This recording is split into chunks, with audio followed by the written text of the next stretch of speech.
Bonjour. Aujourd'hui, je vais partager avec vous un truc, une astuce que j'ai employé toute ma vie.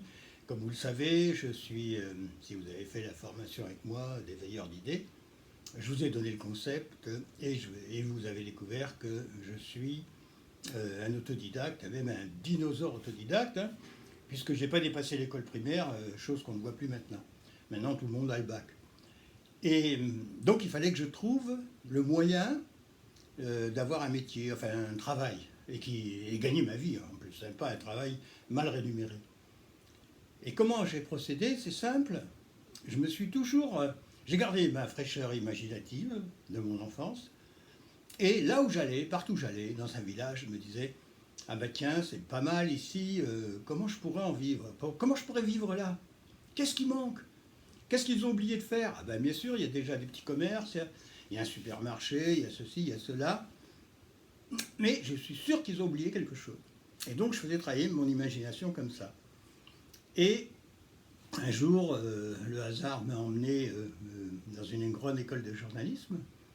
Et là, j'ai vu les stages qui étaient proposés, les programmes, etc. Et je me suis aperçu, toujours en pratiquant de la même façon, en me demandant qu'est-ce qui manque, qu'est-ce qu'on peut améliorer, j'ai découvert qu'il manquait beaucoup de stages. Il n'y avait pas de stage sur le titre, il n'y avait pas de stage d'écriture magazine, il n'y avait pas de stage pour analyser son style, enfin, il manquait plein de choses. Et donc je les ai proposés, et c'est comme ça que ça m'a fait une notoriété chez les journalistes. C'est toujours le réflexe que vous devez avoir en tant qu'éveilleur d'idées. Vous avez fait une formation, je vous ai donné un concept qui marche, il étonne tout le monde, il surprend tout le monde et il enrichit tout le monde. Et vous-même, vous devez vous enrichir en proposant des ateliers et des stages qui se différencient des autres. Ce n'est pas la peine d'être éveilleur d'idées pour proposer les stages qu'on trouve derrière chaque arbre en France. Il n'en est pas question. Alors, vous allez me dire, ouais, mais parfois, je n'ai pas encore trouvé une idée, etc. Bon, eh bien, je vous donne la façon de procéder. C'est simple.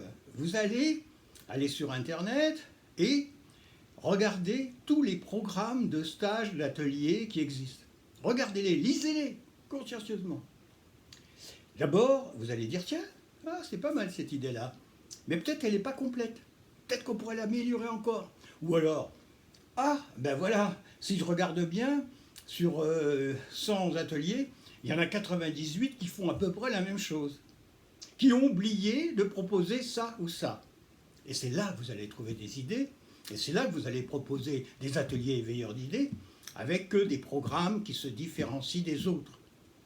Et non pas qui retombent dans la routine. C'est pas la peine d'avoir suivi cette formation.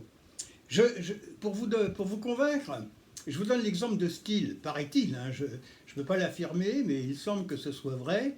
À Stihl, vous savez, ils font des tondeuses et des tronçonneuses, enfin des outils, pour les jardins notamment, énormément. Et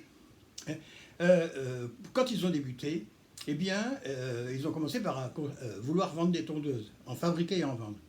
Et ils ont acheté toutes les tondeuses qui existaient, et les ont fait fonctionner, ils ont regardé les défauts, les avantages, les inconvénients, ce qui manquait. Et ils ont fait une tondeuse qui n'avait pas tous ces inconvénients, tous ces manques. Peut-être ont-ils quand même un manque eux-mêmes, hein. Il y a peut-être encore, on peut toujours faire mieux. On peut toujours faire mieux et différent des autres. Il y a toujours un espace, quelque part, pour se faire un job.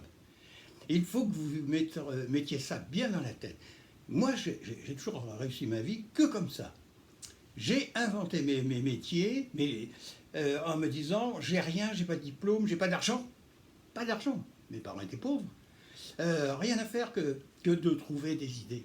Et comme nous sommes éveilleurs d'idées, c'est la moindre des choses d'en trouver. Mais je répète, voyez déjà tout ce que font les autres et vous allez découvrir des pépites, je vous assure. Essayez, vous m'en direz des nouvelles. À bientôt les éveilleurs, éveilleuses d'idées. Et bon courage. Et bonne recherche. Soyez curieux, perspicaces, fouineurs, fouineuses. Vous allez gagner.